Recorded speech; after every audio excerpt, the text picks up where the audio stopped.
ظهر السيد المسيح واسمح لي أنا يعني أقرأ من موعظة الجبل عليه السلام، وهي موعظة جميلة ورقيقة، وأنا دائما ما يعني أحيانا والله أتغنى بها وتدمع عيناي.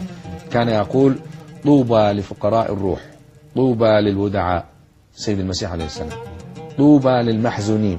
طبعا هو جاي علشان ينقل المجتمع من مجتمع النخبة اللي هي يعني تتعبد للمال وللنوازع الشخصية وللأنانية القاتلة. عايز يهيئ المجتمع إلى أن يتقبل أن يكون أنا وغيري، مش أنا لوحدي. طوبى للفقراء. الودعاء المقصود بهم يعني الناس الهاديين الطيبين، الوديع اللي هو الذي يعني لا يشاكس لا يرد إلى آخره. طوبى لفقراء الروح، طوبى للودعاء، طوبى للمحزونين، لأن المجتمع تلتينه محزونين. مع حينما يكون مثلا النخبة هي النخبة المادية الوحيدة والباقي كله يعني يعاني. طوبى لكم، خد بالك بقى، طوبى لكم إذا شتموكم واضطهدوكم وافتروا عليكم كل كذب من أجلي. هنا بيبرر الاضطهاد، تقبل الاضطهاد. سمعتم أنه قيل للأولين العين بالعين والسن بالسن، أما أنا فأقول لكم لا تقاوموا الشرير. الكلام ده في متى 5.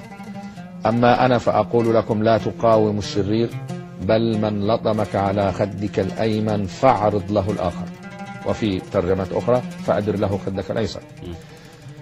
ومن أراد أن يحاكمك ليأخذ قميصك فاترك له رداءك أيضا.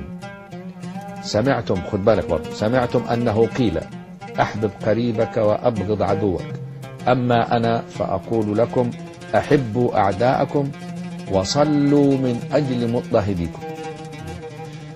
هذا البرنامج الأخلاقي، الجرعة المكثفة من الروحانيات والأخلاق، ده جرعة مثالية جدا، جاءت علشان تعدل لي كفة التعبد بالمادة. نعم. هنا يدعو إلى يعني قدر كبير من التسامح والتساهل ده مش قدر كبير، ده أمر يعني، ده يقول لك أنك أنت يعني إذا انضربت ما تردش. طب هذه الطغمة بالعكس أكثر من ممكن دي أقدر عليها. طب هذه الطغمة الطاغية إذا صح التعبير في وصفهم، هذه الدعوة ألا تدعوهم لمزيد من الطغيان والافتراء؟ هو المشكلة مش في أن أنا يعني لازم أقضي على الكلام ده عن مجموعة خاصة من، أنا بهيئ مجتمع. ما هو بيهيئ المجتمع لأن ينتقل، لأن هم كانوا وصلوا إلى درجة أن المجتمع أصبح يدار بهذه المفاهيم وترسخت هذه المفاهيم. هو لابد أن يهز المفاهيم دي ويؤهل أو يعني يجهز المجتمع لمفاهيم ثانية. نحن نتلو هذا الكلام يعني الآن كتبرك يعني تذكر للروحانيات العليا.